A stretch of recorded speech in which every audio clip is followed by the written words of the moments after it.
नमस्कार, मैं शंभू कुमार सिंह और आप देख रहे हैं निश्चल दस्तक। बिहार के चुनाव में किस तरह की लापरवाही हुई है और किस तरह का भ्रष्टाचार हुआ है, इसका आप अंदाजा लगा नहीं सकते हैं। आप लोग को लगता होगा कि लास्ट समय में 10 से 12 सीटें आरजेडी के कम वोटों से हरा दिया गया, लेकिन वही नहीं, अब एक सनसनीखेज खुलासा हुआ है। अखबारों ने भी छापा है, तेजस्वी यादव ने भी सवाल उठाया है। दरभंगा के केवटी विधानसभा, जहां से आपको बता दें कि अब्दुल बारी सिद्दीकी चुनाव लड़ रहे थे, वहां बिहार स्ट्रांग रूम में होने थे मॉक पोल से जुड़े कागज पर मिले रास्ते में। मुद्दा है बना, बोले तेजस्वी दोषी हो बर्खास्त, ऐसा न हुआ तो चुनाव रस्म अदायगी। क्योंकि केवटी विधानसभा क्षेत्र की मतदान संख्या 84 से जुड़ा मॉक पोल का लिफाफा स्ट्रांग रूम में होने के बजाय राजद के वरिष्ठ नेता अब्दुल बारी सिद्दीकी के आवास पर पाई गई। उनको किसी महिला ने पहुंचाया है और 84 से ये और 7 नंबर और वही बूथ संख्या 86A का है। 2 लिफाफे मिले। दरअसल मॉक ड्रिल होता है, मॉक पोल होता है। वोटिंग से पहले एक मॉक पोल किया जाता है और वो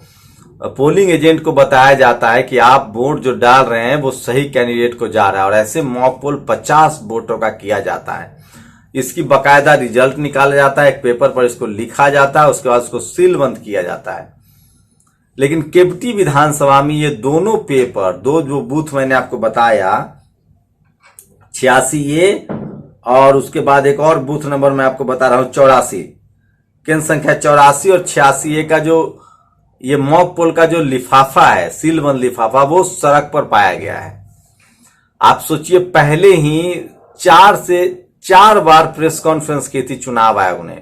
आज तक ऐसा नहीं हुआ था कि वोटिंग के दौरान 4-4 बार चुनाव आयोग जो है वो प्रेस कॉन्फ्रेंस करे। तो क्या बताया जा रहा था, क्या छुपाया जाता है। 119 लोगों की लिस्ट जारी कर दी गई थी आरजेडी के विनिंग कैंडिडेट को, उसके बाद उनके नाम नहीं लिए गए। मैंने खुद इंटरव्यू किया है कई कैंडिडेटों का।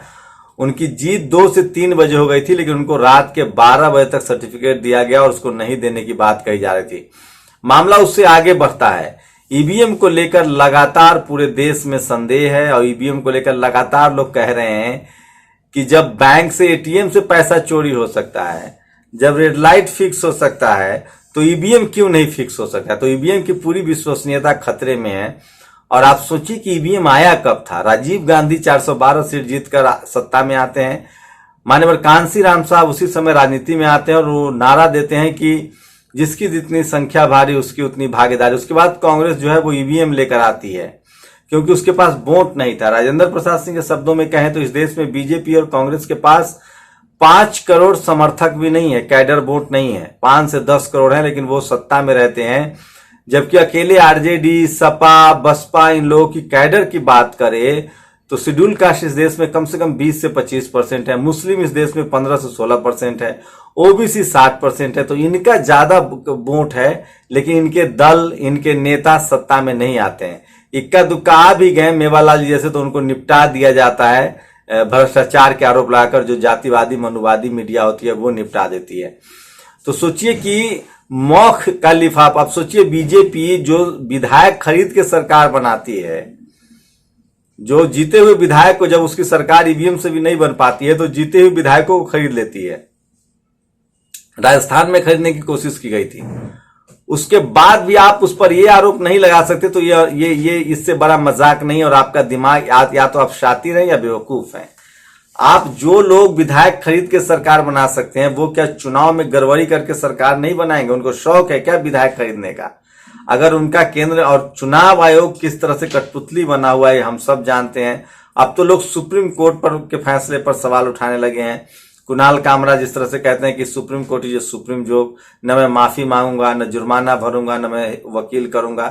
तो सारे इंस्टीट्यूशन जो संवैधानिक संस्थाएं हैं उनकी विश्वसनीयता खतरे में है। और सबसे ज्यादा मीडिया जो है इस देश की, उसकी विश्वसनीयता खत्म हो चुकी है।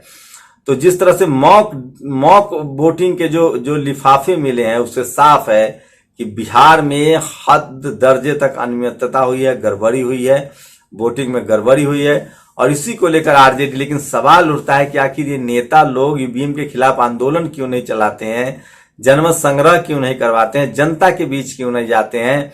लोग छुपी दबी जबान से कहते हैं कि ये सब के सब लोग जो हैं वो बीजेपी से डरते हैं। तो क्यों डरते हैं, इनको बात करनी चाहिए।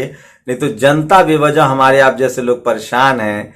आप वोट कहीं दीजिए, सरकार तो बीजेपी की बनी है। सोशल मीडिया पर तो लोग लिख रहे हैं EVM, every vote for BJP, मतलब EVM, every vote for BJP Modi, ये लिखने लगे हैं लोग।